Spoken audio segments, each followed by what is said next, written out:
kan kakak ini?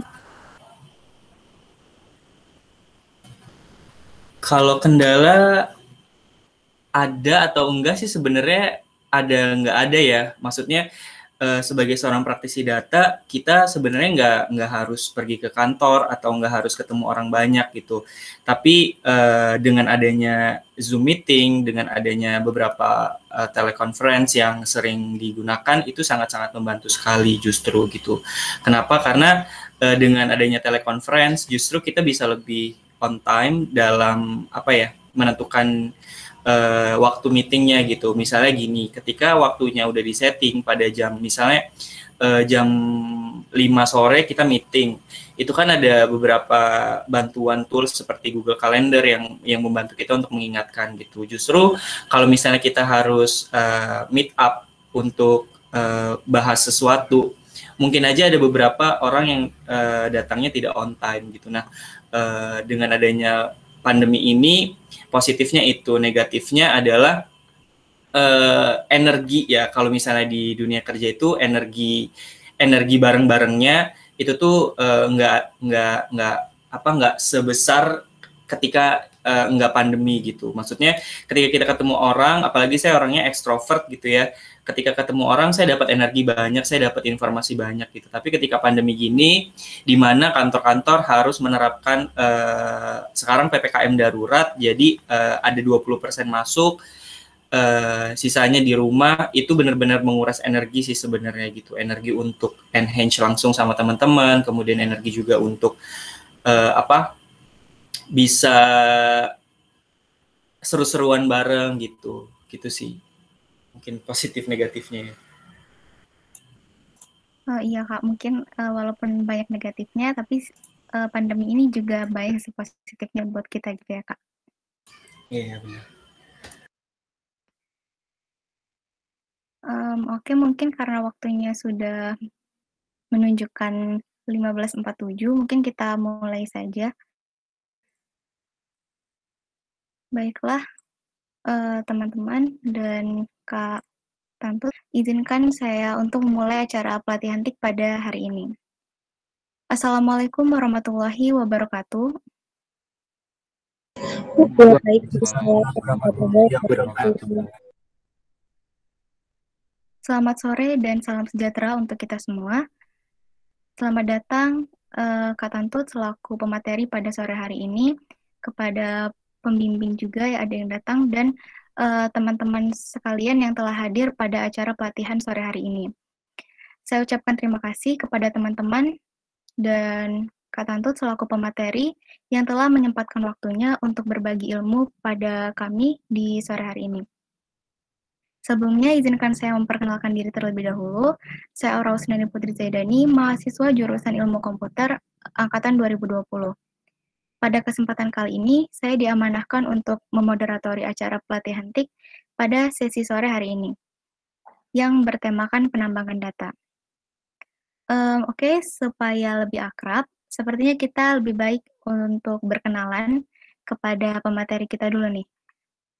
Di sini saya akan membacakan CV dari pemateri. Saya share screen.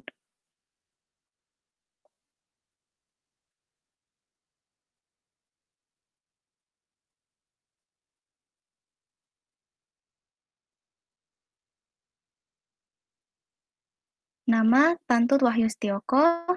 Motto, enjoy every processes in your path and also blessing the lessons learned from every experiences and continue to grow with discipline, joyful, and persistence. Lalu ada work experience, di sini Maret 2019 hingga April 2019 sebagai student college internship di Ombudsman RI Lampung, Agustus 2017 hingga Juni 2019 sebagai teaching assistant di Computer Science Lampung University, Juli 2020 hingga November 2020 sebagai content writer and content editor di Deki Lab Academy, November 2020 hingga sekarang sebagai data analis di Rupa-Rupa.com. Selanjutnya ada education pada tahun 2013 hingga 2016 di Senior High School 3 Bandar Lampung di Natural Science dengan prestasi National Youth Augmented Revolution 2015. Lalu pada tahun 2016 hingga 2020, Computer Science Lampung University, Bachelor of Computer Science in Computer Science, dengan predikat cum laude, IPK 3,93. Dengan prestasi The Best Graduate of Lampung University 2020 periode 6, second runner-up of IT Today IPB 2019 in Software Development, Youth National Speaker, top 10 of pagelaran mahasiswa TIK Gemastik 2018 in Software Development, first runner-up of FMIPA Lampung University Outstanding College Student, Ambassador of Lampung University Library, favorite winner of IT Today IPB 2018 in Software Development. Selanjutnya, organization pada tahun 2018 hingga 2018 di Sriwijaya Membaca Lampung representatif sebagai project manager, lalu 2017 hingga 2019 di Computer Science Lampung University Organization sebagai finance expert. Baiklah, marilah kita simak materi yang akan dijelaskan oleh pemateri kita, yaitu Kak Tantut Wahyu Setioko. Kepada Kak Tantut dipersilakan. Thank you, moderator. Ini saya nyalain kamera aja kali ya. Halo teman-teman semua, mungkin hari ini kita bakal sharing. Sebenarnya saya tidak bermaksud menggurui karena saya juga masih sangat-sangat belajar di dunia data. As my background sebelumnya adalah software development, and then saya churn di data science gitu. Saya langsung present aja kali.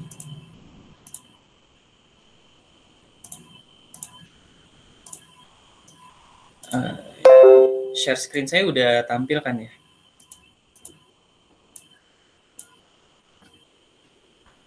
Halo, udah tampil kan ya? Udah, Kak. Sudah, Kak. Perkenalkan teman-teman, mungkin tadi juga udah sempat dikenalin secara general sama moderator. Thank you so much, dan thank you so much juga untuk panitia untuk udah ngadain event ini. Perkenalkan, saya Tantut Wahyu Setioko. Saya adalah seorang e-commerce data analyst di salah satu e-commerce di Indonesia namanya Rupa-Rupa.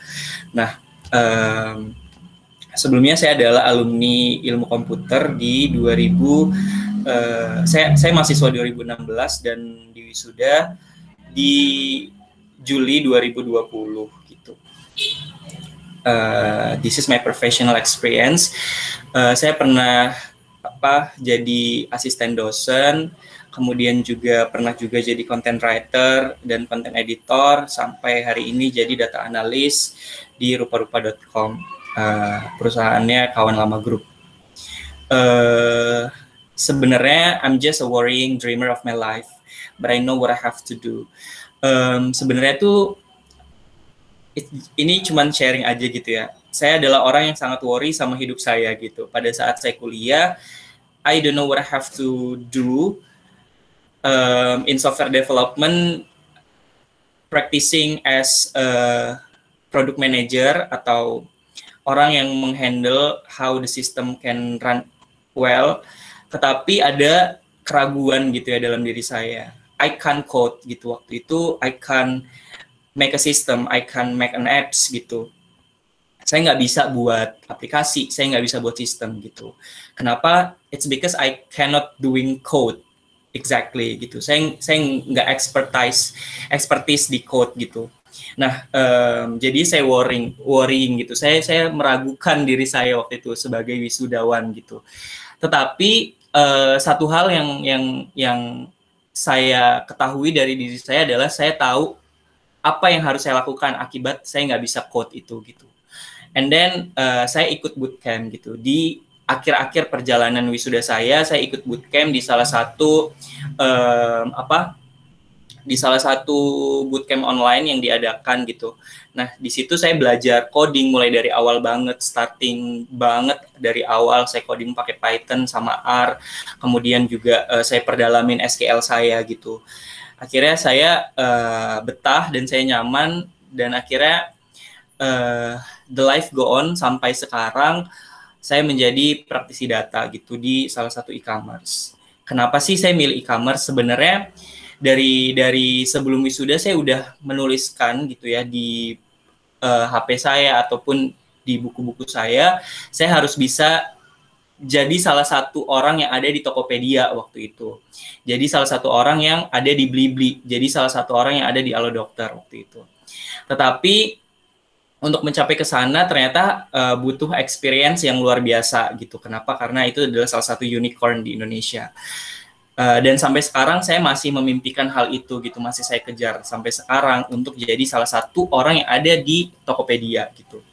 Kenapa sih? Karena menurut saya orang-orang yang savvy sama teknologi itu arahnya pasti ke e-commerce atau unicorn gitu.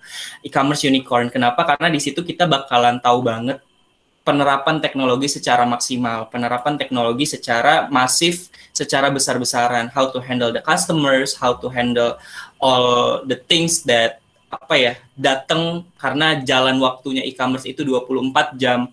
24 jam e-commerce itu pasti jualan gitu, nggak pernah berhenti. Teman-teman kalau misalnya pernah belanja di jam 24 atau jamnya flash sale gitu ya.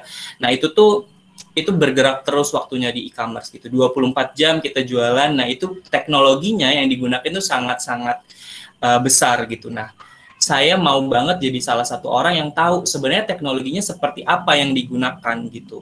As a theoretical mungkin di kampus kita dikenalin big data, kita dikenalin banyak hal tentang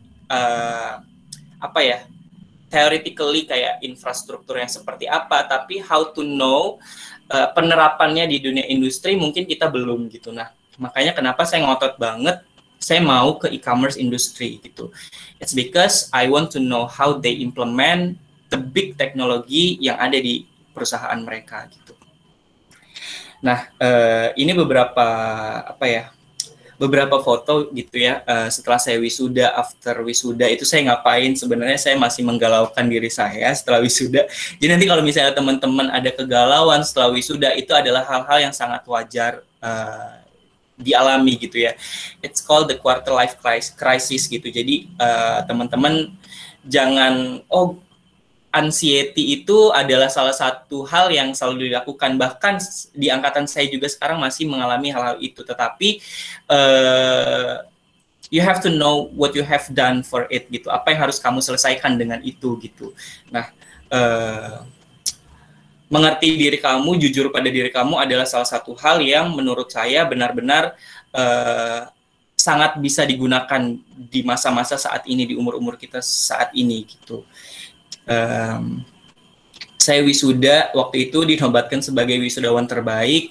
Banyak banget hal-hal yang datang ke saya gitu, nanya via DM, via personal message, terus juga tanya langsung, "Tante next-nya mau ngapain gitu setelah jadi wisudawan terbaik, mau dipakai apa eskomnya gitu." Nah, itu datang ke saya gitu. Itu benar-benar dari DM. Itu buat saya benar-benar yang I'm still enjoying my life waktu itu. Sampai sebulan 2 bulan saya setelah wisuda saya masih enjoying my life gitu.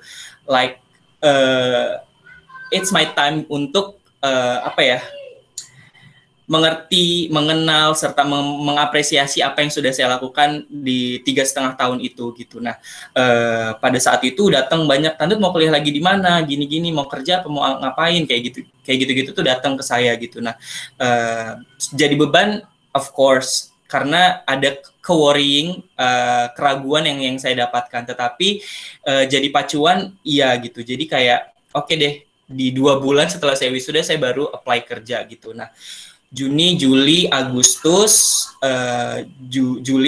September, Oktober itu benar-benar waktu saya untuk reflecting myself di salah satu bootcamp di Indonesia untuk belajar data science gitu. Nah, November saya ikut job connector dan akhirnya saya diterima di rupa-rupa.com gitu. Walaupun belum di Tokopedia, it's masih my dream, masih jadi impian saya yang harus saya kejar selanjutnya gitu. Sebenarnya ketika di kampus pun saya banyak banget dibantuin sama teman-teman saya gitu. Waktu itu saya ingat banget dosen saya Bu Astria pernah bilang jangan pernah tinggalin teman-teman gitu. Kenapa? Makanya kenapa ada skripsi yang paket bertiga. Kenapa ada skripsi yang rame-rame? Itu karena kita bisa saling bantu gitu. Kita bisa saling bekerja sama untuk lulus bareng gitu. Nah, ketiga orang ini itu adalah teman-teman skripsi saya gitu. Satu lulus semua gitu. Artinya kita bareng-bareng gitu lulusnya, dan they help me a lot to achieve and be who I am today gitu, untuk jadi apa yang bisa saya lakukan sekarang gitu. Ini teman-teman main saya. Jadi ada beberapa orang yang mungkin antisosial ya di dunia ini, tetapi menurut saya itu nggak salah. Mungkin mereka memang introvert, tetapi untuk punya teman itu adalah, menurut saya adalah hal yang sangat sangat wajib sih kalau menurut saya di dunia perkampusan gitu. Nah, ini ada beberapa foto saya waktu saya wisuda sih gitu. Sebenarnya saya nampilin ini untuk encourage kalian aja gitu, bukan untuk yang ini gitu, bukan, tetapi untuk encourage kalau misalnya ilmu komputer itu salah satu jurusan yang susah, iya gitu. Tetapi kalau misalnya enjoying, kalau misalnya tetap berprogres bersama teman-teman, kalian juga tetap bisa jadi orang yang punya skill dan experience gitu. Nah, ini beberapa kegiatan ya yang I still creating my legacy, meninggalkan hal-hal baik gitu ya. Salah satunya adalah mengikuti lomba gitu ya, untuk mengharumkan sebenarnya apa sih yang saya kejar gitu, sebenarnya apa sih goals dari kuliah itu gitu. Kuliah itu it's not just a theoretical menurut saya, but you have to be implemented your skill di industrial itu seperti apa gitu. Nah, salah satunya dengan mengikuti lomba. Bahkan ketika saya ikut beberapa rekrutmen proses, waktu itu saya ditanyain kuliahnya ngapain aja gitu, apakah cuma joining organisasi atau ada hal-hal yang lain gitu. Nah, saya cerita gitu, saya bisa ceritain kalau saya di kampus itu nggak cuma join organisasi, tapi juga saya berbaur dengan beberapa mahasiswa di jurusan lain untuk membentuk suatu produk gitu. Nah, ini beberapa teman saya gitu. Nah, ini namanya Aulia Rido, sekarang dia di ITERA kalau nggak salah ya, jadi programmer. Ini Rifki jadi UI UX designer di Bandar Lampung sih, dia masih di Bandar Lampung. Nah, ini saya waktu jadi kabid di Himakom gitu.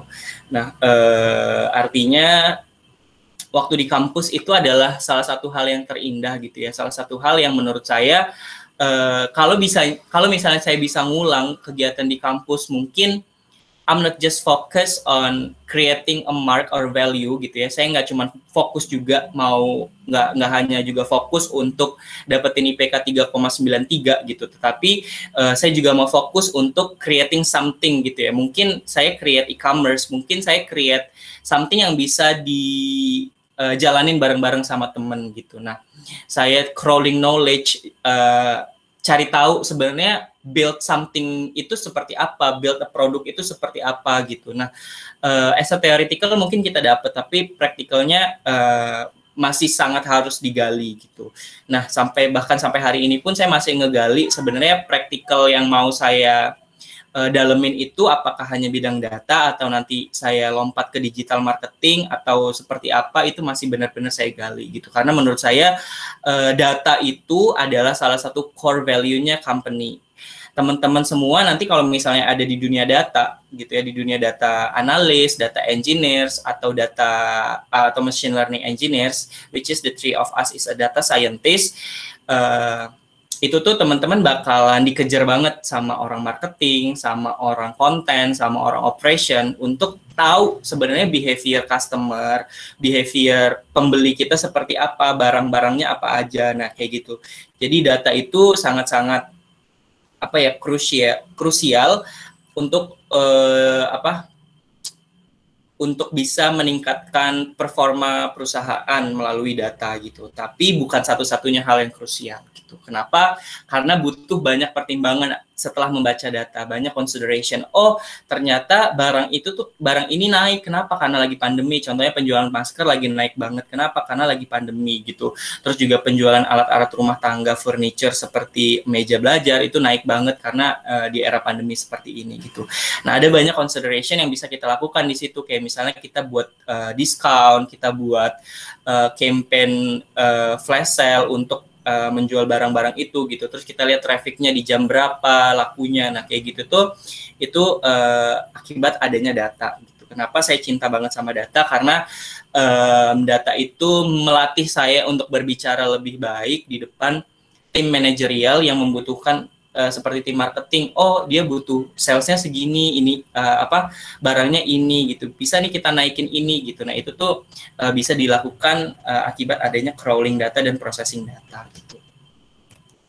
Nah ketika saya ada di quarter my life crisis gitu ya, di quarter life crisis gitu, saya tuh sangat enjoy untuk menikmati itu semua. Nah ini yang di kosan ini sebenarnya adalah ketika saya udah plus 2 bulan wisuda deh.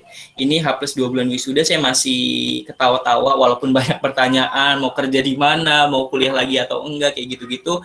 Banyak pertanyaan-pertanyaan yang datang, tapi saya tetap enjoying aja the life. Pokoknya saya setelah 2 bulan wisuda itu saya masih hahihi, nongkrong sana, nongkrong sini. Pokoknya ngabisin waktu aja gitu, ngabisin waktu untuk appreciating yang udah 3,5 tahun saya achieve gitu. Kalau ini teman-teman saya untuk belajar sebenarnya ini dari FKIP, ini dari FEB. Kalau ini emang teman saya dari maba gitu ya, teman-teman yang bantuin saya coding, bantuin saya di tim ngerjain tugas, bantuin saya juga untuk belajar coding kayak gitu-gitu, itu saya pasti tanya ke mereka gitu, dan mereka sangat-sangat membantu gitu. Nah, quarter life crisis itu sebenarnya nggak harus dipikirin kayak anxiety banget untuk setiap malam teman-teman memikirkan oh begini gitu. Tapi just enjoying your life, nggak usah terlalu yang dipikirin banget, tetapi juga nggak dipikirin banget, tetap dipikirin tapi nggak usah terlalu ngoyo gitu. Nah, mungkin itu beberapa hal yang bisa saya encourage ke teman-teman bahwa nggak semua orang yang istilahnya main-main, nggak semua orang yang istilahnya suka main, suka nongkrong, suka nongki sana sini, itu tuh nggak punya goals dalam hidupnya gitu. Justru mungkin mereka sedang apresiasi diri mereka gitu. Nah, hal-hal yang kayak gitu mungkin bisa dilakukan ke teman-teman. Enjoy tapi tetap serius, enjoy tapi tetap punya goals gitu. Nah, kalau di Gemastiknya sendiri waktu itu saya sebenarnya di pengembangan perangkat lunak ya, bukan di penambangan data gitu. Tetapi saat ini saya ada di ranah data science untuk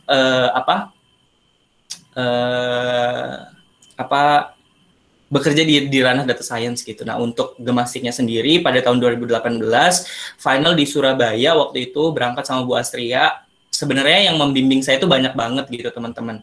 Yang membimbing saya itu kayaknya semua dosen tuh saya tanyain gitu, dari Pak Didik, dari Bu Ani, yang benar-benar tertulis sebagai pembimbing itu Bu Ani gitu. Dari Bu Ani, Pak Didik, Bu Astria, Pak Tris, terus juga Pak Akmal, itu tuh saya tanya semua gitu. Kenapa sih? Karena mungkin karena saya perfeksionis juga gitu orangnya. Saya nggak mau proposalnya nggak bagus gitu. Saya mau proposalnya stand out, berisi dengan hanya 10 lembar gitu. Gimana caranya? Saya tanya ke 5 dosen itu, dan alhasil benar-benar di luar ekspektasi sih, untuk bisa join di Gemastik ini gitu. Maksudnya saya benar-benar yang ketika diumumin final Gemastik harus berangkat ke ITS waktu itu di Surabaya, saya benar-benar yang sama tim itu sangat-sangat bersyukur, sangat-sangat keinginan ilmu komputer waktu itu ada wakil setidaknya di pagelaran nasional itu terwujud gitu. Living the best legacy I think gitu ya. Sampai hari ini saya harapkan juga ada teman-teman semua yang akhirnya lolos ke Gemastik gitu di 2018. Sebenarnya Gemastik itu bukan satu-satunya lomba gitu ya, bukan satu-satunya lomba yang ada di ilmu komputer gitu. A lot of things, a lot of competition yang ada di dunia ilmu komputer gitu. Tetapi Gemasik ini salah satu lomba yang terbesar gitu setelah istilahnya tuh sejajar sama PKM gitu. Kalau PKM kan bisa dinikmati sama jurusan-jurusan yang nggak ada di ilmu komputer gitu. Tetapi kalau Gemastik ini adalah apa ya, mayoritasnya, walaupun ada juga yang enggak dari ilmu komputer, kayak misalnya bisnis, pasti itu ada orang bisnisnya di dalamnya. Mayoritasnya tapi orang-orang ilmu komputer gitu. Nah, waktu itu saya bawain produk namanya Mentor, mencari tutor singkatannya gitu ya. Sebenarnya itu ide yang sangat random, sore-sore ketika pulang kampus jam 4-an kalau nggak salah, saya, Aulia Rido, dan Irham Setiaki itu kumpul di gig waktu itu ya, bertiga ngobrolin bikin apa ya setelah ini gitu. Karena waktu itu kita di IPB itu jadi juara favorit gitu. Apakah aplikasinya ini masih bisa diikutin Gemastik? Oh ternyata bisa gitu, dan akhirnya masuk final. Nah waktu itu kita mikirin fitur apa yang jadi fitur tambahannya sebenarnya. Nah oke deh, kita tambahin fitur belajar keterampilan di dalamnya gitu. Jadi nggak cuma belajar akademik tapi non akademik juga gitu sih. Mungkin itu nanti bakalan detail saya ceritain di sesi pengembangan perangkat lunak ya. Tetapi apa ya, menjadi salah satu apa ya, kenangan yang benar-benar oh kita bisa gitu, ilmu komputer bisa jadi salah satu finalis, walaupun kita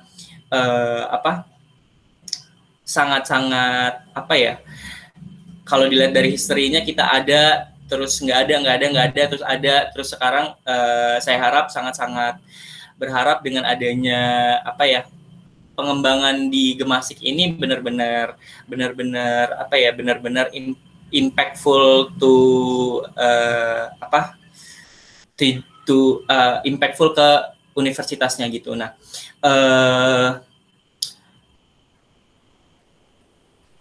apa sih impact-nya Gemastik kepada diri kita gitu ya? Apa sih impact-nya lomba-lomba terhadap diri kita? Mungkin banyak yang nanya kayak gitu ya. Mungkin ada beberapa mahasiswa yang kalau misalnya saya suka chattingan sama beberapa dosen gitu ya, saya tanya, diskusi gitu. Kadang juga saya tanya gitu, kenapa sih nggak ada yang ikut lomba lagi gitu, saya tanya gitu. Mungkin adik-adiknya harus dimotivasi gitu. Nah jadi apa sih kelebihan ketika kita ikut lomba gitu ya? Mungkin ketika kita jadi fresh graduate gitu ya, membayangkan kerja praktik kita tuh hanya 40 hari gitu. Nah dari kerja praktik 40 hari itu menurut saya itu belum bisa jadi cerita gitu ya, belum bisa jadi hal yang stand out ketika kita interview gitu. Nah ketika lomba kita kan creating something gitu ya, create something, kayak misalnya create apps, create webs, create hal-hal yang sebenarnya dibutuhin di era kolaborasi kayak gini. Kenapa? Ketika kita buat apps di lomba, itu tuh kita nggak buat sendiri, itu kita menyatukan 3 kepala untuk bikin apps itu. Artinya di situ kita udah punya karya, tapi juga kita udah punya pengalaman untuk berkolaborasi satu sama lain, menyatukan pikiran, oh harusnya seperti ini kayak gitu. Nah itu benar-benar kolaborasi kayak gitu yang sebenarnya ada di dunia kerja gitu, bukan individualisme gitu. Nah jadi menurut saya ketika kita nantinya interview ke dunia kerja yang menurut saya sangat-sangat, sekarang kita saingannya bukan cuma dari ilmu komputer, tapi juga dari luar ilmu komputer juga bisa belajar ilmu komputer gitu ya. Kalau misalnya teman-teman perhatiin, ada banyak bootcamp, ada banyak media pembelajaran online yang bisa diakses bukan oleh orang ilmu komputer gitu. Mereka menyediakan, tanpa background IT bisa kok jadi web developer. Nah itu sebenarnya adalah sebenarnya adalah kompetitor kita gitu. Tetapi gimana cara kita sebenarnya menyiasati itu, mengerti hal itu. Kalau misalnya kita udah ngerti, apa yang harus kita lakukan sebelum terlambat gitu. Nah, crawling information, menemukan jati diri kita sebenarnya arahnya kemana, terus memperdalam itu semua. menurut saya itu adalah salah satu hal yang bisa dilakukan saat ini gitu, karena hal-hal yang kayak gitu sebenarnya ikut lomba tuh mungkin saya orang yang extrovert, terus juga saya orang yang kompetitif gitu. Mungkin adalah hal yang seru bagi saya, mungkin belum seru menurut teman-teman gitu, yang mungkin introvert terus nggak suka competition gitu. Tetapi impact dari competition itu tuh sangat besar sebenarnya gitu. Contoh Kak Irham itu orang yang jarang banget ngomong gitu ya. We can say that dia itu adalah orang yang introvert gitu. Tapi gimana caranya teman-teman yang ekstrovert itu ngajak orang yang introvert, dia punya kemampuan, ayo kita ajak, kita crawling kemampuannya, kita istilahnya bukan manfaatin ya, kita eksplorasi kemampuannya untuk jadi sebuah produk. Nah, Kak Irham itu sebenarnya dia fokusnya di UI UX designer. Desainnya tuh bagus banget gitu. Desainnya Irham tuh bagus banget.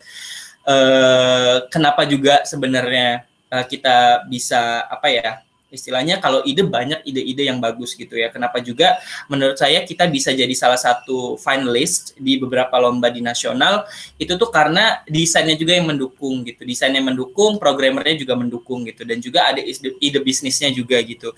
Nah, dari tampilannya udah enak dilihat. Nah, itu tuh banyak mengundang, oh ini bagus nih gitu. Karena menurut saya apps yang baik itu tuh punya UI yang sangat-sangat eye-catching gitu ya. Dari warnanya, pemilihan warnanya, semua itu diperhatiin gitu sama Irham gitu. Nah,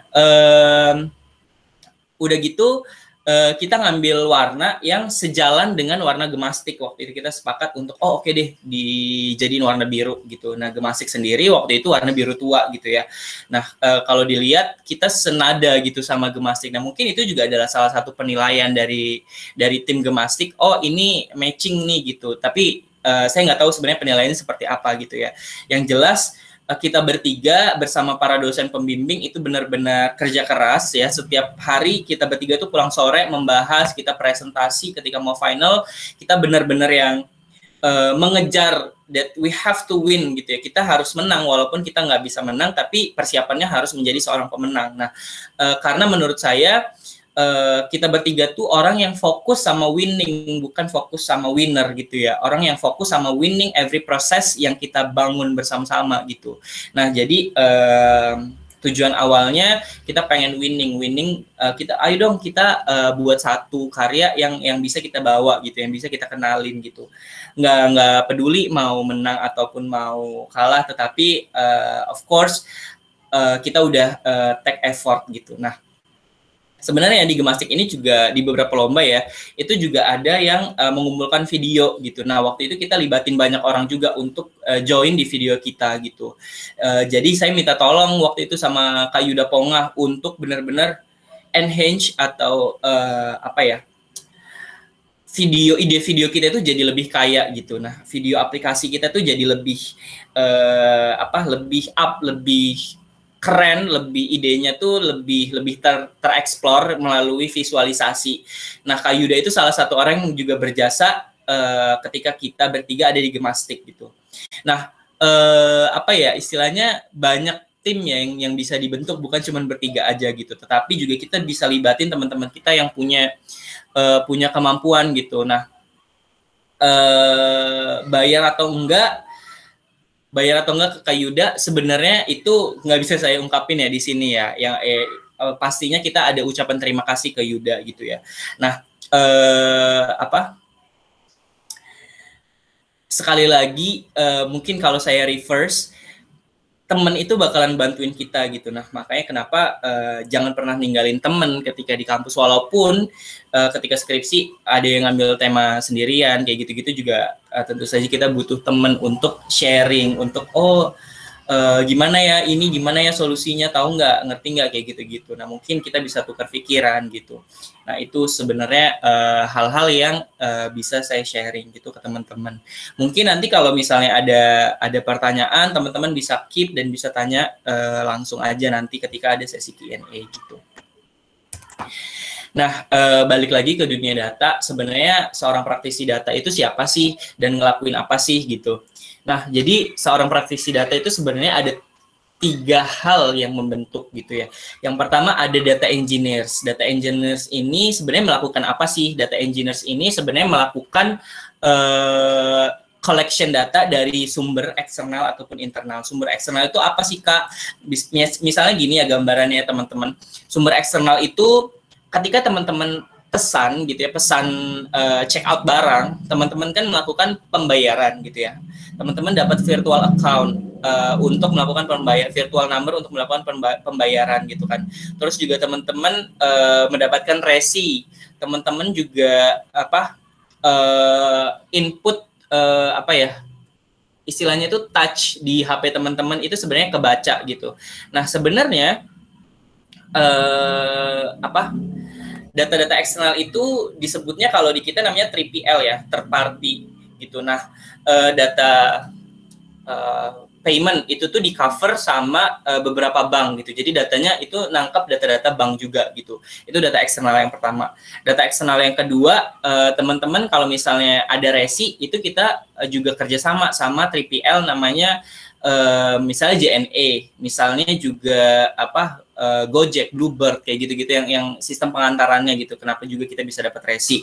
Yang ketiga itu tuh kalau misalnya teman-teman di aplikasi misalnya Shopee, nah sidik jari touch-nya teman-teman ya, touch to phone-nya teman-teman itu bisa kerekam di kita dan kita bisa tahu sebenarnya alurnya dia ini seperti apa. Nah, itu juga kita pakai 3PL gitu.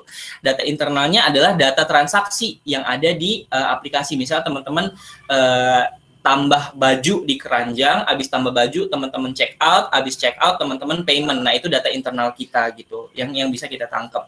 Tapi data eksternalnya itu lebih banyak lagi sebenarnya. Google Ads itu data eksternal, Paid Ads itu data eksternal gitu, Instagram Ads itu data eksternal gitu. Nah, itu dikumpulin tuh sama seorang data engineer, tugasnya pakai Python, kemudian juga bisa pakai beberapa tools dari AWS kayak misalnya Redshift, Aurora, Athena. Itu tuh ngumpulin banget data-data kita gitu. Kemudian data engineer juga melakukan cleaning gitu ya, melakukan pembersihan data yang kotor. Misalnya data alamatnya dia ada stop words-nya gitu, data alamatnya ada break line-nya, data alamatnya ada misalnya nama saya Tantut, saya nulis double gitu namanya, jadi Tantut sama TNUT gitu, tanpa A, tanpa huruf-huruf vokalnya gitu. Nah, itu tuh sebenarnya satu customer tapi dia buat dua nama. Nah, itu yang di cleaning gitu untuk mendapatkan data yang akurat. Kemudian ada yang namanya data analis. Data analis ini juga melakukan cleaning, juga melakukan eksplorasi terhadap data gitu. Kemudian mereka juga melakukan reporting gitu ya. Data analis ini sebenarnya yang paling dikejar banget gitu, yang paling dikejar banget sama beberapa tim marketing, beberapa tim ops, beberapa tim konten untuk tahu sebenarnya sales kita seperti apa, kondisi behavior customer kita seperti apa. Itu pasti ngejar data analis. Nah, data analis itu pasti ngejar data engineer gitu. Nah, jadi sebenarnya kita kenapa eranya kolaborasi? Nah, itu tadi ya gambarannya kalau di industri gitu.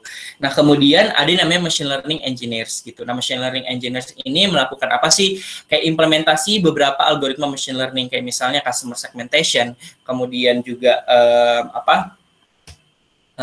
customer segmentation, kemudian market basket analysis, kemudian juga sentiment analysis, itu di cover sama si machine learning engineers. Nah, tetapi saat ini saya sebenarnya bertugas sebagai data analyst dan juga sebagai machine learning engineers juga gitu, mengimplementasikan beberapa machine learning yang bisa dipakai dan bisa digunakan untuk memecahkan masalah gitu. Nah, kemudian dari ketiga praktisi data ini mereka akan membentuk satu profesi yang banyak orang mimpi-mimpikan, itu sebagai data scientist gitu. Nah, data scientist ini sebenarnya data engineer itu data scientist bukan iya, data analis itu data scientist bukan iya, machine learning engineers itu data scientist bukan iya. Kenapa sih? Karena mereka menerapkan keilmuan data di dalamnya gitu. Nah, ini beberapa yang suka saya pakai gitu ya ketika saya menambang data di e-commerce gitu. Saya suka menerapkan market basket analysis. Nah, market basket analysis ini apa sih? Market basket analysis ini sebenarnya adalah algoritma yang digunakan untuk mencari asosiasi antara satu barang dengan barang yang lain. Misalnya, saya adalah customer yang melakukan pembelian baju, tapi saya juga melakukan pembelian sikat gigi. Nah, berapa tuh asosiasinya seperti apa? Hubungan antara baju dan sikat gigi ini dilakukan oleh berapa customer. Nah, dari situ kita bisa dapat insight, oh, dari barang-barang ini tuh kita bisa kita bisa tahu bahwa customer kita sering banget beli baju berbarengan sama sikat gigi. Nah, itu digunakan market basket analysis. Kemudian yang kedua ada customer preference analytics. Sebenarnya customer kita itu sukanya apa gitu. Customer kita itu tergolong apa? Misalnya kalau di Traveloka gitu ya, mereka menerapkan customer preference analytics ini untuk mengetahui misal saya suka banget berpergian pakai pesawat misalnya gitu. Atau saya suka banget berpergian juga pakai kereta api gitu. Saya juga berpergian juga pakai bis gitu ya. Nah, dari ketiga armada itu tuh paling disukain sama saya itu apa? Nah, itu bisa pakai namanya customer preference analytics gitu. Jadi nambang datanya beberapa data kategorikal yang digunakan untuk customer itu kesukaannya apa gitu. Maksudnya saya pernah melakukan transaksi terhadap pesawat, terhadap bis, terhadap kereta api. Nah, itu dianalisa gitu. Nah, kemudian yang ketiga, ada yang namanya customer segmentation using K-prototyping. Nah, sebenarnya K-prototyping ini ada turunannya lagi gitu. Nanti coba saya bahas ya. Nah, customer segmentation ini digunakan untuk melakukan segmentasi customer. Customer kita itu misal yang belanjanya satu hari, terus dia nggak belanja lagi, itu seperti apa kondisinya, belanjanya apa aja. Nah, itu di segmen, akhirnya kita bisa tembakin, kita bisa blasting email. Nah, kalau misalnya teman-teman suka dapat blasting email, itu tuh sebenarnya emailnya udah di segmentation gitu, sama beberapa e-commerce ya. Nah, segmentationnya itu, customer ini sukanya belanja buku.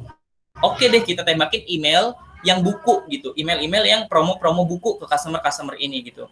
Kenapa hal seperti itu? Kenapa segmentation harus dilakukan? Karena untuk menghindari spam dari istilahnya tuh spam dari pengiriman email. Kalau misalnya kita blasting terus email tanpa ada segmentasinya, customer kita akhirnya pada blok kita gitu, pada nggak ngepeduliin, oh ini spam banget nih, suka ngirimin email gitu. Nah, itu jadi fungsinya sih customer segmentation.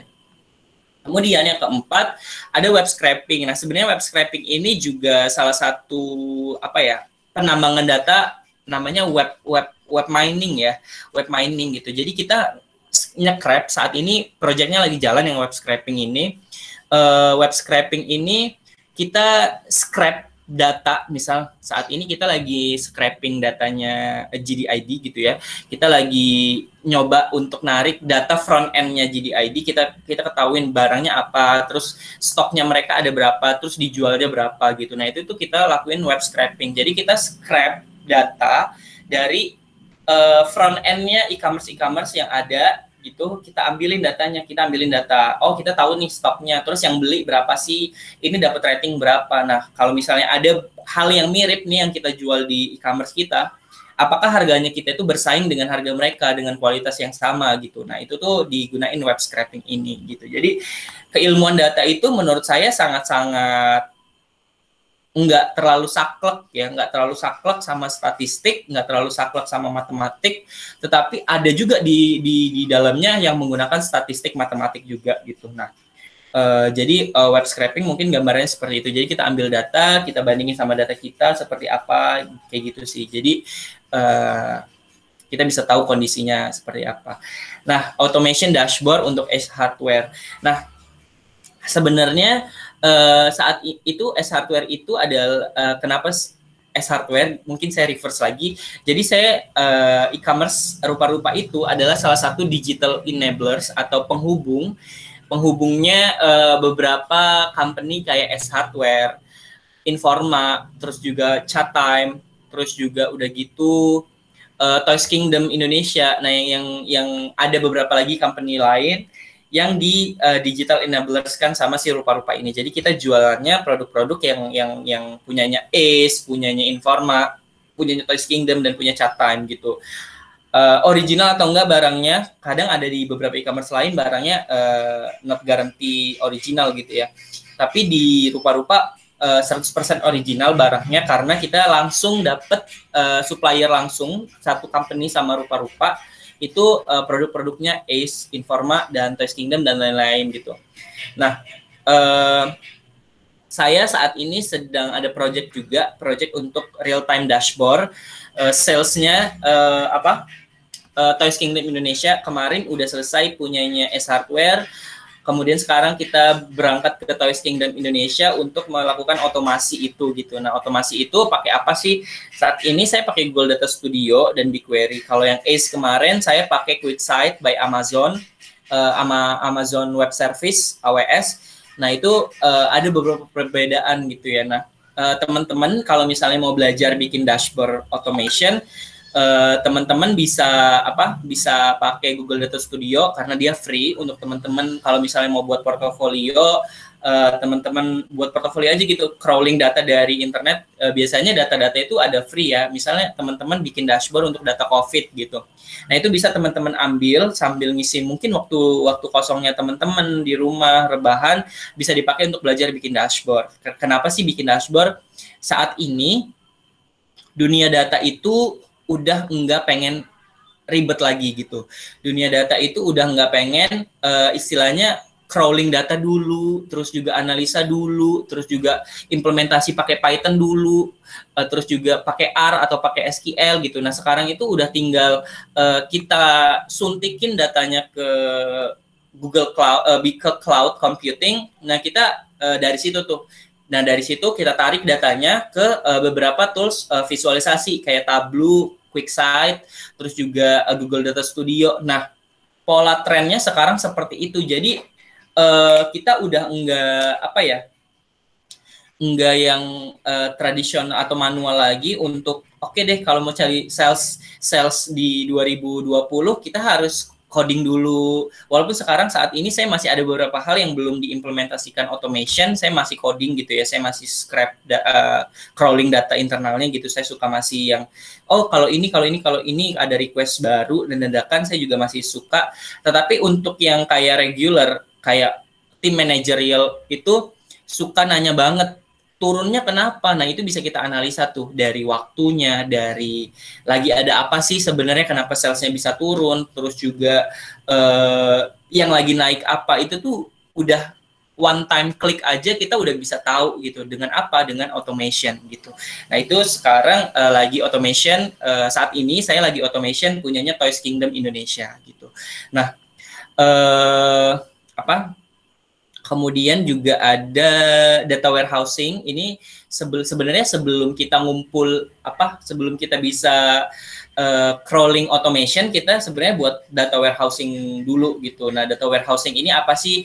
Data warehouse itu kan gudangnya data. Jadi collection data yang ada yang kita pakai itu dijadiin satu. Kenapa dijadiin satu? Biar satu environment-nya, biar satu tarikannya, biar kita tetap istilahnya nggak jauh-jauh nyarinya di situ aja gitu, datanya masuknya di situ aja gitu. Jadi lebih efisien, lebih cepat penelusuran informasinya gitu. Nah, kemudian yang ke-10 text mining. Nah, text mining ini project saya yang bakalan jalan di bulan Agustus sebenarnya. Nah, project ini tuh adalah gimana caranya saya tahu sebenarnya si Rupa-Rupa itu tuh sedang diomongin apa sih sama seluruh netizen di Indonesia. Nah, itu tuh sebenarnya saya lagi lagi ke arah sana juga gitu, lagi ke text mining juga gitu. Saya pengen tahu sebenarnya kondisi kita sekarang seperti apa, diomongin apa sama netizen gitu. Tapi juga harus ada perbandingannya gitu. Misalnya kita crawling data-data. Sebenarnya e-commerce di Indonesia ini lagi diomongin apa, beberapa e-commerce itu lagi diomongin apa gitu. Nah, itu tuh bisa juga pakai si text mining ini gitu. Jadi lebih efisien untuk tahu sebenarnya kita harus kerja apa dulu, permasalahan di customer kita itu sebenarnya apa dulu. Nah, itu bisa pakai si text mining ini. Kita bisa tahu lagi diomongin apa sih kita itu sama beberapa customer. Nah, itu tuh pakainya text mining gitu. Nah, ini tadi yang customer segmentation using K prototyping. Sebenarnya metode yang digunakan itu metode clustering ya. Proses pembagian objek-objek ke dalam beberapa kelompok atau cluster berdasarkan tingkat kemiripan antara satu objek dengan yang lainnya. Tetapi sikap prototyping ini sebenarnya ada 3 gitu ya. Ada pemecahannya, ada K-means. K-means itu digunakan untuk data-data yang sifatnya numerik. Kalau K-moods itu digunakan untuk data-data yang sifatnya kategorikal. Nah, data-data yang kategorikal ini data-data yang seperti apa? Data-data kategorikal ini adalah data-data yang kayak misalnya string, itu data kategorikal. Kita bisa istilahnya tuh menjadikan string itu sebagai as numerik gitu ya. Kita bisa ngolah itu karena pada dasarnya komputer itu mengertinya 1 dan 0 gitu. Nah, itu balik lagi sebenarnya ke teori gitu. Nah, jadi kita pakai K-moods ketika data-datanya berbentuk kategorikal gitu. Nah, kemudian yang ketiga itu adalah gabungan antara kategorikal dan numerikal, itu kita pakainya K-prototype gitu. Nah, setiap K itu ditentukan sama apa sih? Setiap K itu ditentukan sama elbow method gitu.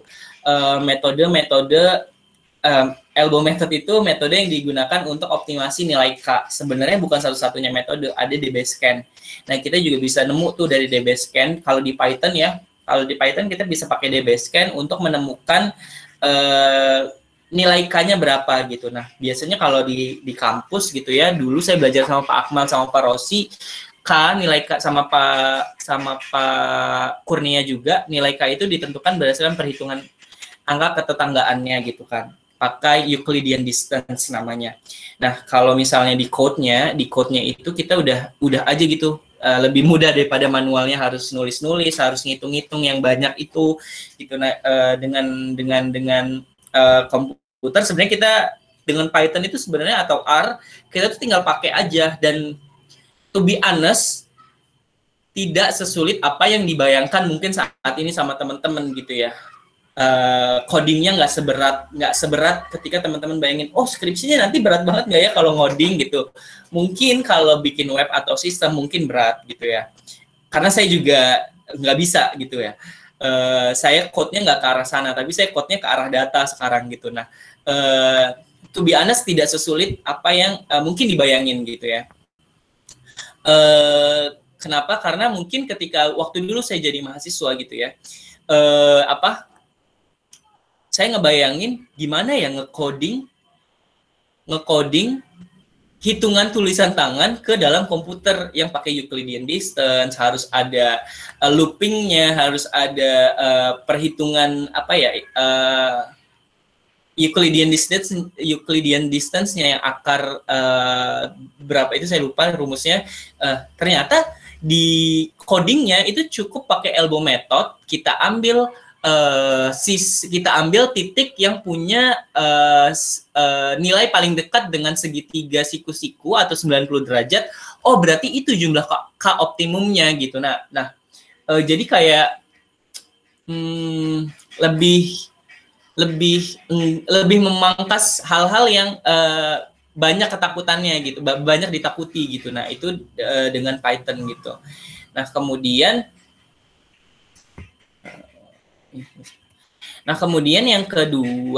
case yang kedua adalah recommender system, recommendation product gitu ya, recommender product dengan Quotient similarity gitu. Quotient similarity ini asas kesamaan gitu ya. Jadi recommender analytic ini digunakan untuk apa sih? Recommender analytic ini digunakan untuk menampilkan produk-produk yang direkomendasikan oleh sistem setelah dilakukan banyak filter baik dari harga, jarak, toko, dan beberapa relevansi lainnya oleh para customer gitu. Nah, jadi mungkin ini rekomendasi kita ke customer itu maunya apa sih? Terus akhirnya dia beli apa gitu. Ada beberapa customer yang searchingnya justru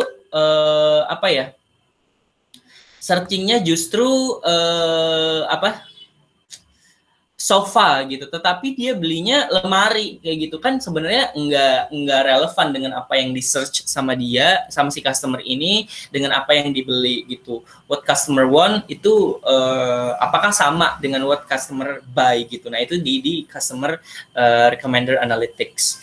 Nah, Selanjutnya mungkin saya mau memperkenalkan text mining ya ke teman-teman untuk mungkin pembukaan aja gitu ya di Gemastik 2021 ini gitu. Sebenarnya text mining itu apa sih? Intinya text mining itu how to summarize text gitu ya. Gimana cara kita melakukan summarisasi terhadap teks yang ada, baik itu di Twitter, baik itu di Facebook, baik itu di Detik Forum, baik itu di Corpus Indonesia. How to summarize itu semua jadi lebih mudah untuk dibaca dan diambil kesimpulannya apa gitu.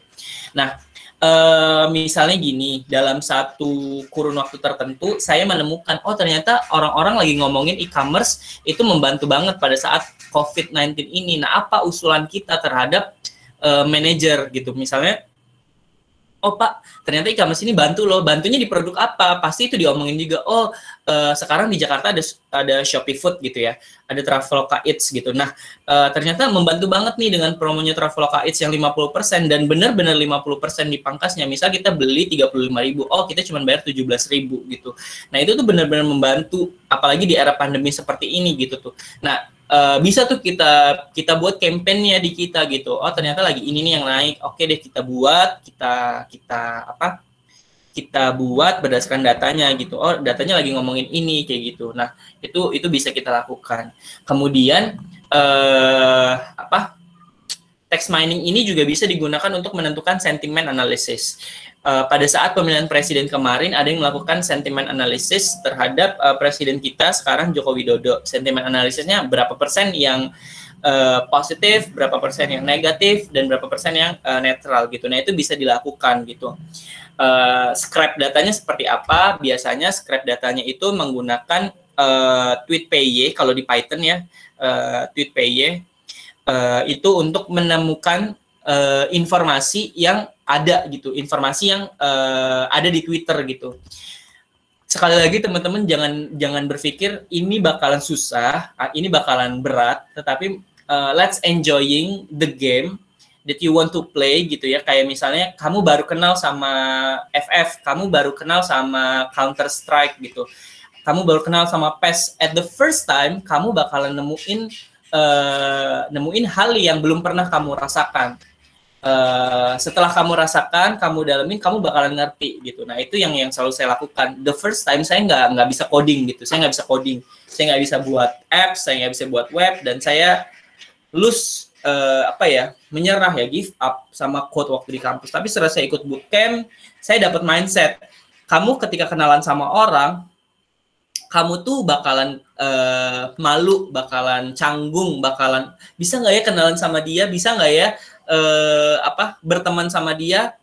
Itu yang bakalan itu yang bakalan muncul ketika kamu mempelajari hal-hal baru. Bisa nggak ya, daripada bisa nggak ya, lebih baik teman-teman crawling informasi di YouTube, terus juga crawling informasi di beberapa media pembelajaran, di Medium kayak gitu-gitu tuh banyak banget informasi, apalagi di pandemi kayak gini ya.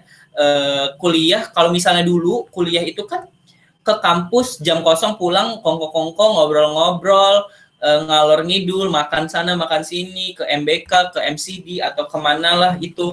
Nah itu kan ngabisin tuh waktunya. Tetapi ketika pandemi kayak gini, bukannya saya ngajarin ambis, tapi lebih aware terhadap kondisi kita saat ini, bahwa tidak hanya orang-orang ilmu komputer yang bersaing dengan orang-orang ilmu komputer gitu, tapi orang ilmu komputer juga bersaing dengan jurusan-jurusan lain yang join bootcamp, dari dia nggak punya background IT tiba-tiba jadi web developer kayak gitu-gitu tuh adalah saingan kita sekarang. Kenapa?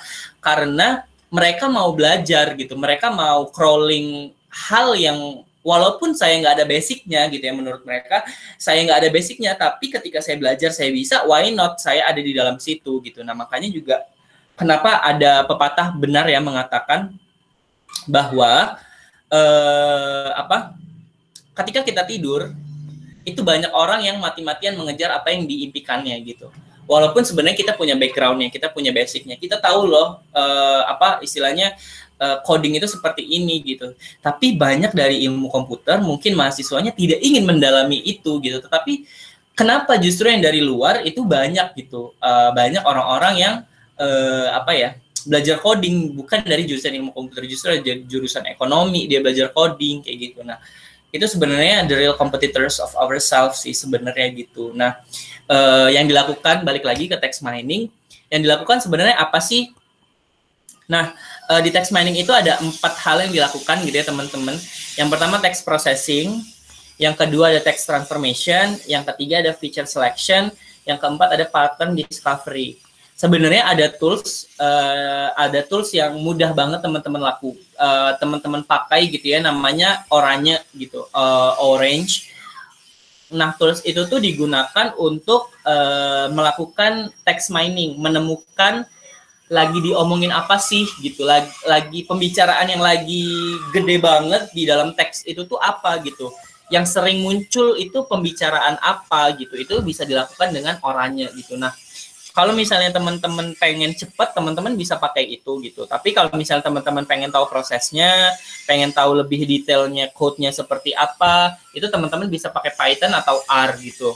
Nah, nanti saya ada beberapa contoh video yang bisa teman-teman pakai untuk menyelesaikan proposal gemastiknya gitu. Nah, kalau misalnya teman-teman mau mempraktikkan, itu bisa mempraktikkan dulu dengan menggunakan Oranye atau Orange, atau teman-teman langsung juga bisa pakai Python gitu. Tapi kalau misalnya teman-teman belum familiar sama Python, pakai Oranye juga nggak apa-apa gitu. Nah, jadi ini beberapa langkah-langkahnya. Jadi tahap pre-processing itu kita narik data gitu ya. Kita memproses awal adalah untuk mempersiapkan teks gitu. Kita narik datanya dari mana, terus juga dikumpulin menjadi data yang akan mengalami pengolahan lebih lanjut gitu ya di pre-processingnya. Kemudian di transformationnya, transformasi teks atau pembentukan atribut mengacu pada proses untuk mendapatkan representasi dokumen yang diharapkan seperti menghapus stop words. Stop words itu apa sih teman-teman? Stop words itu seperti kata prefix dan suffix, if I'm not mistaken. Jadi stop words itu, kalau misalnya saya salah tolong diperbaiki. Kayak misalnya melakukan, base katanya adalah lakukan, base katanya adalah laku misalnya gitu ya, melakukan. Me sama kannya itu hilang gitu. Nah, itu stop words namanya. Me sama kannya itu hilang, prefix and suffix ya, bener ya. Nah, kemudian misalnya mencontek, kata dasarnya adalah sontek gitu ya. Nah, jadi me sama me-nya yang di depan itu hilang gitu. Nah, itu tuh dilakukan di text transformation pakai stop words. Nah, menghapus stop words. Kemudian ketiga ada feature selection. Pemilihan fitur kata merupakan tahap lanjut dari pengurangan dimensi proses transformasi teks. Kemudian yang keempat ada pattern discovery. Nah, di pattern discovery ini kita udah bisa nih nentuin pola. Yang paling besar yang lagi diomongin apa? Misalnya COVID-19 yang paling besar diomongin. Oh, kita bisa buat apa nih dari COVID-19 nih? Kita bisa buat hal apa nih gitu. Nah, itu kita udah bisa nentuin knowledge-nya ke arah mana gitu. Informasi yang mau kita tuju tuh ke arah mana. Nah, mungkin itu tuh secara deskriptif singkatnya bagaimana sih si text mining ini gitu. Sekali lagi jangan dibayangin ini susah, tapi enjoying the game aja gitu. Nah, coba kita lihat ya. Ini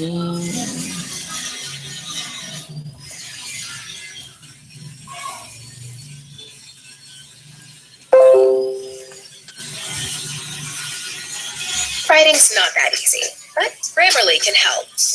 This sentence is grammatically correct, but its word. Text mining is an exciting area of analysis that we will. Mungkin ini bisa teman-teman tonton nanti slide-nya bisa saya bagiin. Nah, kalau misalnya yang anti coding, maksudnya bukan anti coding, maksudnya kalau memang mau dapat cepat, teman-teman bisa melakukan ini nih. Dengan aplikasi Oranye. Assalamualaikum warahmatullahi wabarakatuh. Alhamdulillahirabbil alamin. Nah, ini bisa teman-teman implementasiin. Teman-teman cukup mengumpulkan teks dalam bentuk TXT, terus diimport ke ke ini, ke si oranye ini. Terus teman-teman ada beberapa fitur yang ada di oranye ini. Ada beberapa fitur di oranye ini yang bisa teman-teman pakai untuk apa ya? Untuk melakukan beberapa proses, keempat proses tadi gitu. Sebenarnya ngoding atau enggak, ini kayak Star UML gitu. Jadi drag and drop, teman-teman bisa mainin fiturnya aja gitu. Nanti dia bakalan menampilkan, bentar. Nah ini nih ya. Jadi dia tuh ngumpulin data dari RPJMP di bidang kesehatan itu mau ngapain sih di tahun 2025 sampai 2025 gitu. Nah, dia crawling datanya dari sini. Crawlingnya apa? Sebenarnya bisa pakai Python, tapi di sini dicontohnya pakai Ctrl C Ctrl V gitu ya. Ctrl C di sini, di Ctrl V, Ctrl C di file ini, kemudian di Ctrl V, di paste ke TXT. Nah, ke Notepad ya. Di Notepad ini di apa? Di paste gitu ya, di paste. Nah, sekali lagi jangan dibayangin ini susah. Menurut saya ini benar-benar sangat efisien dan efektif untuk teman-teman apa ya, bisa cepat gitu dapatnya. Nah, ada 482 line. Kemudian setelah itu Bapak ini menggunakan fitur-fitur yang ada di oranye ini gitu. Nah, kenapa? Biar sorry ini videonya tertampilkan ya? Iya, Pak. Oke. Nah, jadi dia importing nih text filenya gitu yang tadi dalam bentuk TXT. Sebenarnya banyak nih. Bisa URL juga, terus juga bisa di preproses, bisa di merge teksnya dari TXT1, TXT2 di merge jadi apa? TXT misalnya 1, 2, terus dari TXT 1, 2 juga bisa disegmenin jadi TXT 1, TXT 2 kalau memang benar-benar datanya sudah sangat-sangat besar banget gitu. Nah, setelah itu Bapak ini tuh apa ya, mendrag and drop file dia ke dalam sini, kemudian koneksikan gitu ya, dikoneksikan dengan fitur yang dia pakai gitu. Mungkin nanti teman-teman bisa lebih detail menggunakan ini. Nah, jadi di sini dia udah melakukan segmentation gitu ya. Dia text file yang banyak ini yang ada 18 ribuan baris itu dia disegmen gitu ya, dipecah jadi 2 gitu. Data disegmenkan jadi word seperti itu ya. Nah, itu akan tampil, akan secara otomatis nanti akan 11.600 ke oranye. Nah, kemudian dia milih nih mau melakukan apa? Mau melakukan time series kah, unsupervised kah, atau evaluate modelnya kah? Nah, itu bisa dipakai di oranye ini tanpa code gitu ya. Jadi saya bukan yang ngajarin males, tetapi menurut saya dengan waktu yang sangat mepet dan singkat ini, teman-teman bisa banget pakai ini gitu. Setelah tool pada text mining. Nah, ini ada text miningnya. Nah, teman-teman bisa pakai diagram apa sih yang mau dimunculin. Biasanya kalau misalnya apa mau mengetahui lagi ada apa sih yang diomongin gitu, lagi ada apa yang diomongin, itu pakai word cloud gitu. Word cloud ini bentuknya kayak susunan-susunan kata. Nah, nanti ini dia salah sih, ini harusnya dia pakai enhancement dulu sih. Ini caranya word-cloudnya. Nah, ini interchange dulu, dari interchange dia baru ke word cloud sih sebenarnya. Nah, nanti word cloud-nya ada yang kayak gini nih. Oh, lagi ngomongin kesehatan dan upaya pembangunan masyarakat. Nah, kayak gini-gini nih yang jadi insight kita nih nanti. Kita bisa buat apa ya dari data ini gitu. Oh, yang ngomongin kesehatan nih ya. Yang ngomongin kesehatan ada 680 kali nih. Dia ngomongin kesehatan mulu. Kemudian ada dan, sebenarnya ini stop words gitu sih. Nanti ini bakalan dihilangin sebenarnya. Nanti ada caranya lagi di video ini, cukup lengkap sih menurut saya. Kemudian dia ngomongin pembangunan masyarakat, terus juga ngomongin pelayanan nih, ada 110 kata. Bisa dibuat apa ya? Bisa buat ngapain ya dengan pembangunan masyarakat pelayanan ini ya? Oh, bisa buat misalnya solusi X, solusi Y berdasarkan yang lagi banyak diomongin di jurnal tadi RJMP gitu, membantu pemerintah untuk oh buat ini yuk untuk pemerintah. Kenapa? Karena pemerintah banyak banget nih ngomongin pembangunan, ngomongin masyarakat, ngomongin kesehatan di era COVID kayak gini gitu. Nah nanti sebenarnya ini bisa lebih dirampingkan ya, lebih dirampingkan untuk menghilangkan nih ada dapat kayak gini-gini itu kan sebenarnya nggak penting ya, maksudnya bukan nggak penting. Kalau di dalam text mining yang kayak gitu-gitu harus dihindari sebenarnya gitu. Nah di sini juga nanti ada caranya teman-teman untuk untuk mendapatkan word cloud yang proper untuk lebih digunakan. Pada kata hubung tadi, kata hubung ini pakai pilihan. Oke, ini. Nah, bentar. Penurunan yang drastis ya dari. Nah nih, kayak kata dari, kayak kata dan tadi udah dihapus gitu. Kenapa? Karena dia udah ngilangin stop words-nya gitu. Beberapa kata-kata hubung yang sebenarnya nggak kita gunakan. Buat apa kita pakai kata dan? Kita bisa narik kesimpulan apa dari satu kata namanya dan gitu. Dan itu bisa dihilangin gitu. Nah, jadi benar-benar kayak kesehatan, pembangunan, masyarakat, upaya, pelayanan, kayak gini-gini nih. Nah, dari beberapa kata top katanya ini, itu bisa dibuat apa ya? Nah, itu sebenarnya yang dibutuhkan di Gemastik. Lebih ke curiosity how to build something yang bisa diusulkan di Gemastik ini gitu. Jadi menurut saya mungkin mahasiswa bisa lebih kreatif ya. Apalagi kalau misalnya mahasiswa tuh kan suka tidur malam gitu ya. Mungkin bisa bisa scrolling. Oh, setelah analisa datanya gitu ya, setelah dapat nih stop word-nya, oh lagi ngomongin ini gitu. Kita bisa memunculkan insight, kita bisa ngasih tahu, oh yuk buat ini. Kenapa? Karena yang di korpus Indonesia yang lagi diomongin banyak ini gitu, tetapi di Indonesia lagi nggak ada gitu. Tetapi saran saya berangkatlah dari kotamu sendiri gitu ya, berangkatlah dari Bandar Lampung. Carilah hal-hal yang benar-benar relevan, benar-benar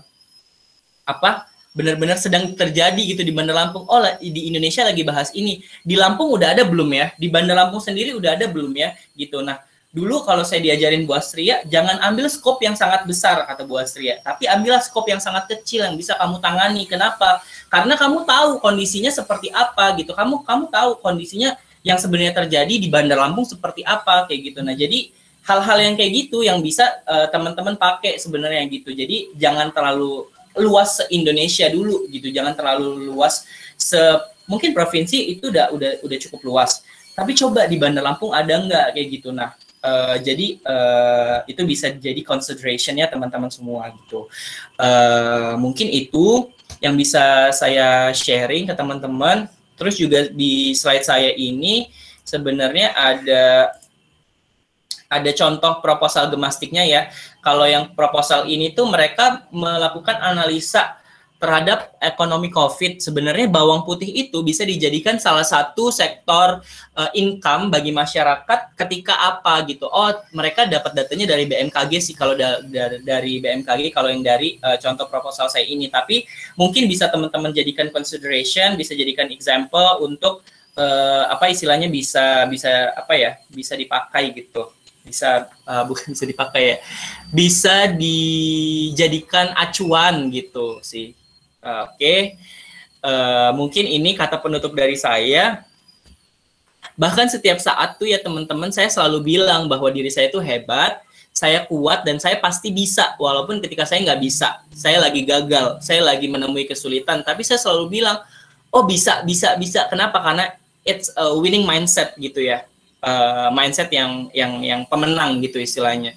Nah, hal ini bukan karena saya over gitu ya, bukan saya over confidence, tetapi karena saya mengapresiasi diri saya atas kerja keras dan usaha yang gigih dan konsisten. Jadi usaha saya selama ini saya selalu apresiasi, sekecil apapun keberhasilan saya selalu bilang you are keren gitu, lo keren banget. Kamu keren banget sama diri kamu sendiri. So I think that's from me. Thank you so much. Saya kembalikan ke moderator.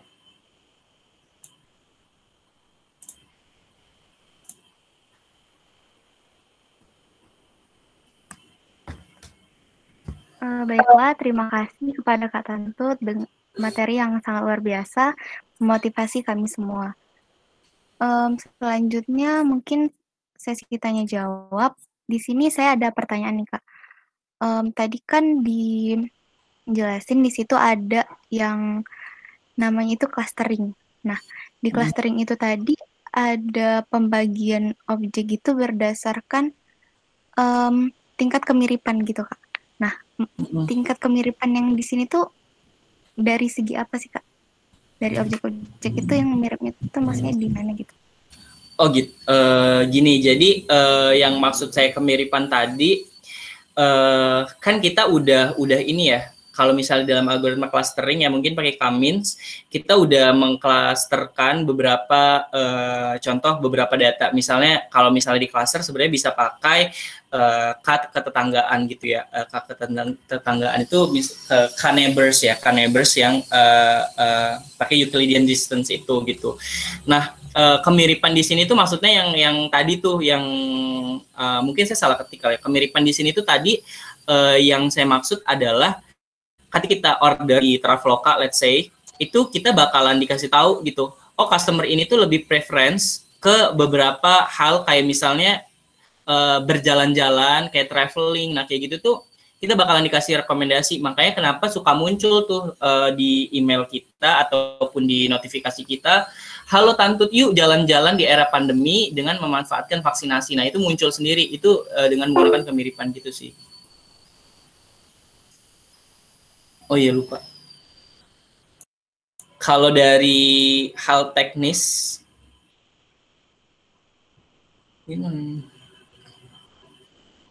Oke. Kalau dari hal teknisnya sendiri ya teman-teman, sebenarnya kalau misalnya sekilas dibaca aja, kayak misalnya gini ya, mungkin saya sambil buka pedoman. Jadi kan di deskripsi penambangan data ini kan teman-teman semua bakalan menambang data dari datanya Korpus Indonesia gitu ya, yang bekerja sama dengan Malkin atau Masyarakat Linguistik Komputasional Indonesia gitu ya. Nah, di apa ya? Di Korpus itu teman-teman bisa tuh implementasiin yang tadi pakai oralnya itu juga bisa, atau pakai Python juga bisa. Tapi I guess teman-teman uji coba dulu yang pakai oralnya itu, karena menurut saya dengan waktu yang singkat dan teman-teman harus mikirin ide, sebenarnya idenya yang susah untuk ditemukan gitu, bukan susah ya, lebih banyak makan waktu gitu untuk ditemukan. Menemukan insight dari datanya cukup apa ya? Menemukan insight dari datanya cukup singkat, tetapi menemukan ide dari apa action yang mau kita buat dari data itu yang menurut saya taking time gitu. Nah, kalau di panduannya sendiri, sebenarnya kan di panduan ini tuh apa ya? Ada teman-teman nanti ngumpul proposal gitu ya, ngumpul proposal.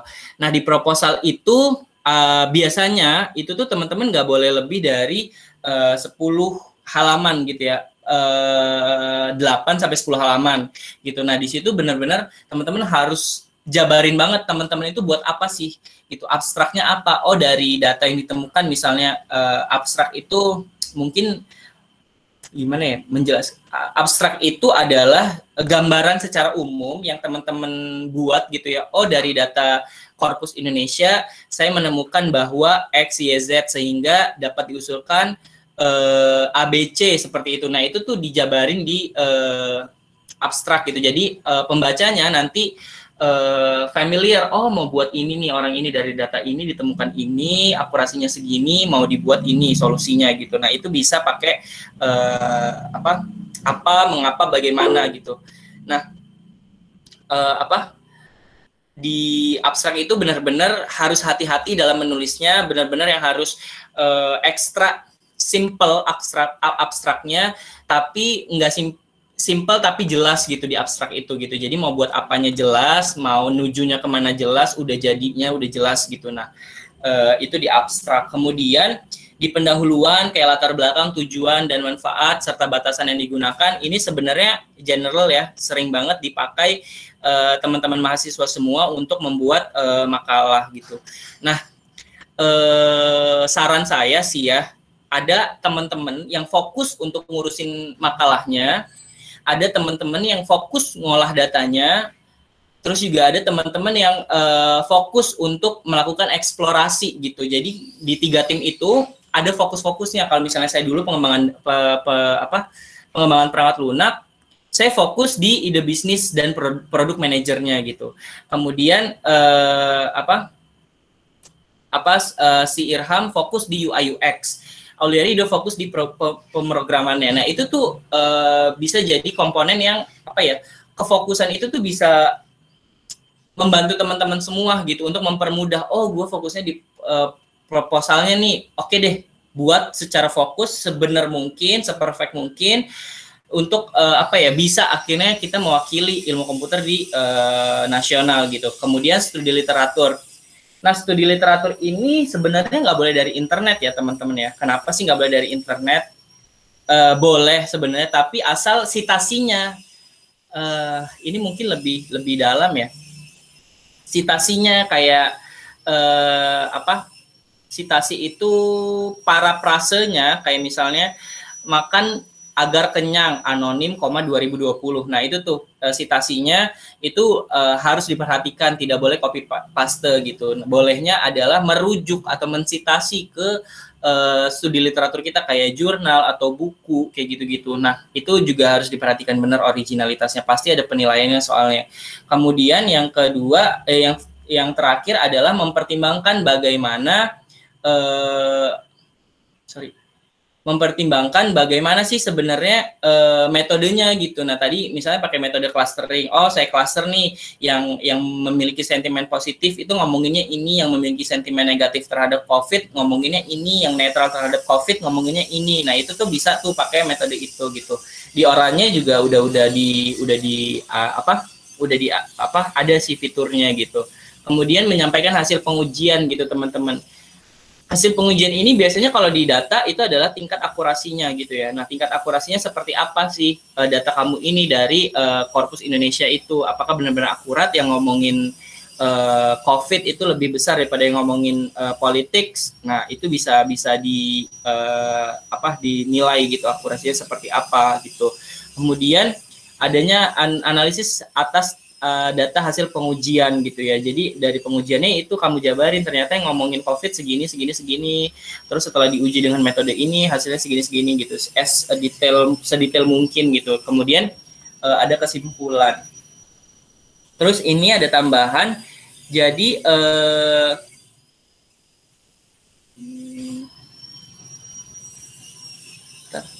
dengan ukuran file 8 MB. Nah, terus biasanya kan ada poster, ada video klip gitu ya. Nah, di poster itu dibuat seproper mungkin. Yang penting orang tahu ketika baca posternya biasanya ukurannya itu A5 kalau nggak salah ya. Pokoknya ukuran gede gitu sih. Kalau dulu sih A5. Nah, itu gimana caranya kita bisa baca, kita sendiri posisikan diri kita itu sebagai viewers, kita bisa baca, kita bisa langsung ngerti ini tuh ngebahas ini gitu. Biasanya dengan gambar atau dengan beberapa tulisan yang sedikit gitu. Nah, itu di poster. Kemudian kalau video klip, saya kurang paham di era pandemi ini video klip yang dikumpulkan seperti apa gitu ya. Tapi sepengetahuan saya sih video klip yang di pengembangan perangkat lunak itu tuh menggunakan video klip demo aplikasi. Nah, kalau misalnya di pengembangan data mining ini, penambangan data ini, saya kurang paham ya. Mungkin nanti ada yang bisa bantu jelasin dari tim panitia gitu sih. Mungkin itu aja kali ya.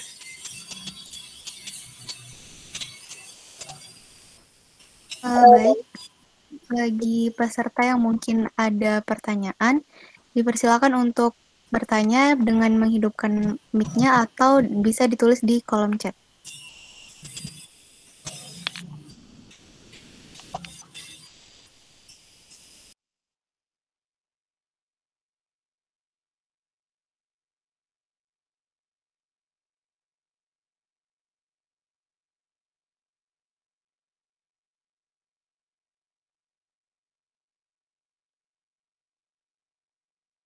Izin bertanya?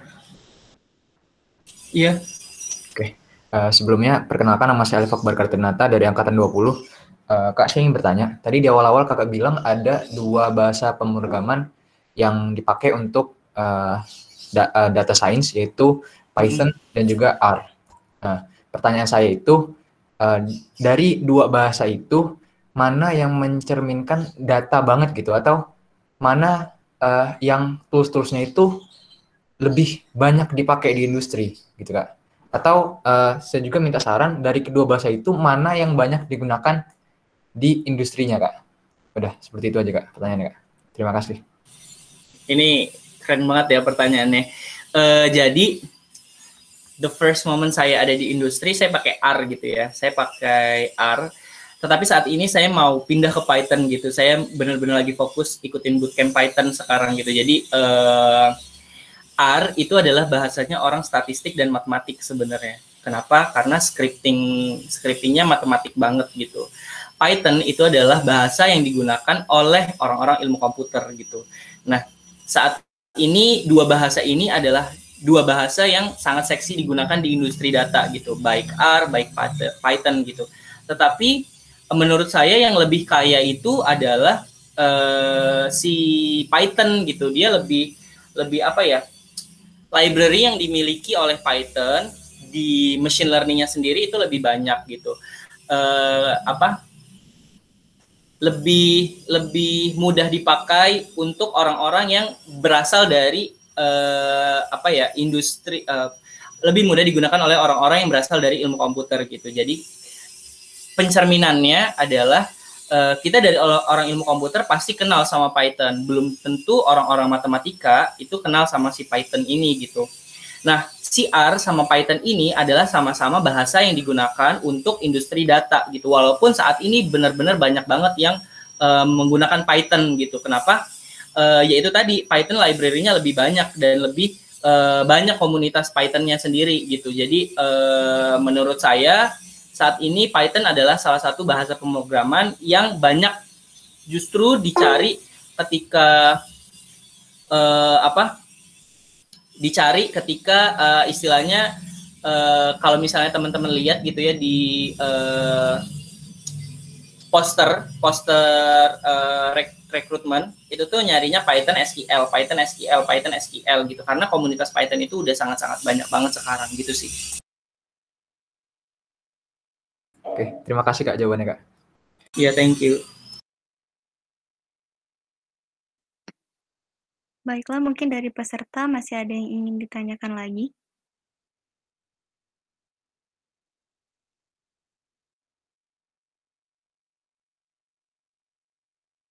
Ini Pak Feby ada pertanyaan ya, untuk udah pada tahu soal library belum ya?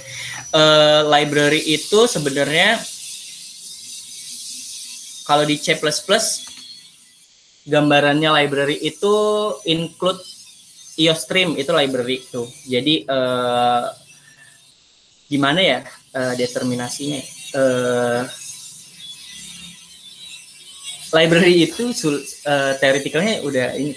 Library itu adalah istilahnya kayak perpustakaan. Library kan perpustakaan dari beberapa istilahnya tuh library Pacman gitu. Misalnya kalau di R ada Pacman. Nah, Pacman ini tuh menyimpan beberapa fungsi yang akan digunakan kita gitu. Kayak kita nggak usah lagi buat fungsi-fungsi yang sebenarnya udah ada di library-nya sendiri gitu.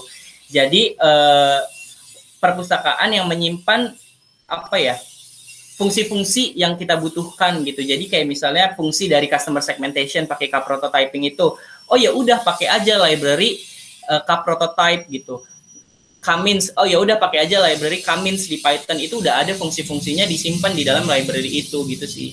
Jadi kalau library di NLP sendiri sebenarnya ada library namanya NLTK gitu ya, Natural Language Toolkit. Nah, atau juga bisa pakai sastrawi gitu sih. Kalau di Python ya, tapi kalau yang tadi pakai si oranye yang mungkin lebih fast itu bisa nggak pakai, maksudnya udah ada fitur-fiturnya gitu sih.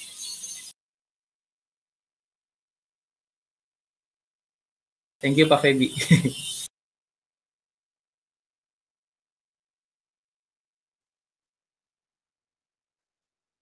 Untuk peserta, apakah ada pertanyaan? Jika ada, silakan hidupkan mic-nya atau dapat menulis pertanyaan di kolom chat.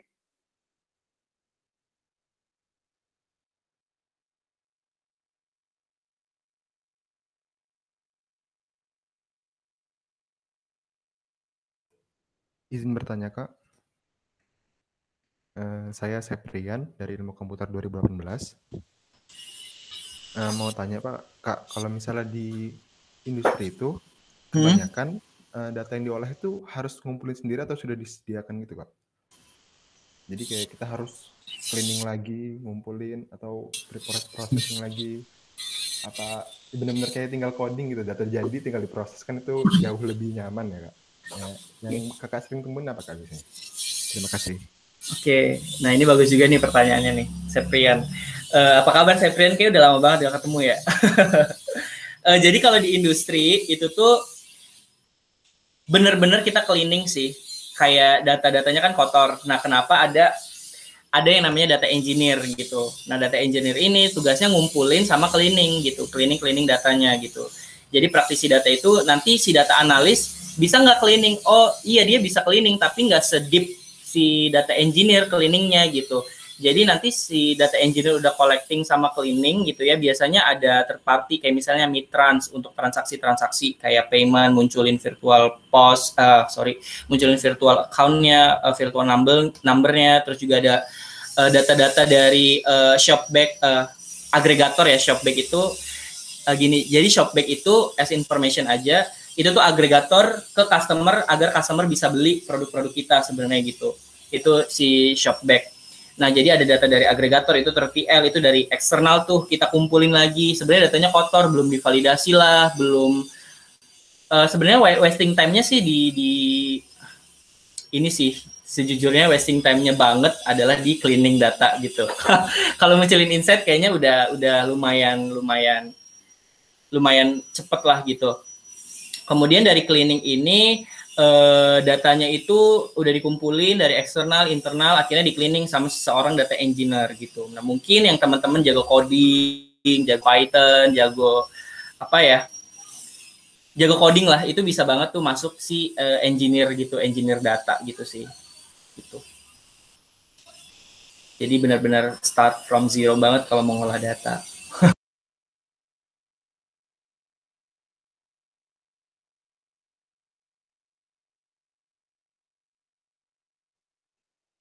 Baiklah, apakah masih ada pertanyaan lagi dari peserta? Jika ada, silahkan hidupkan mic-nya atau bisa menulis di kolom chat.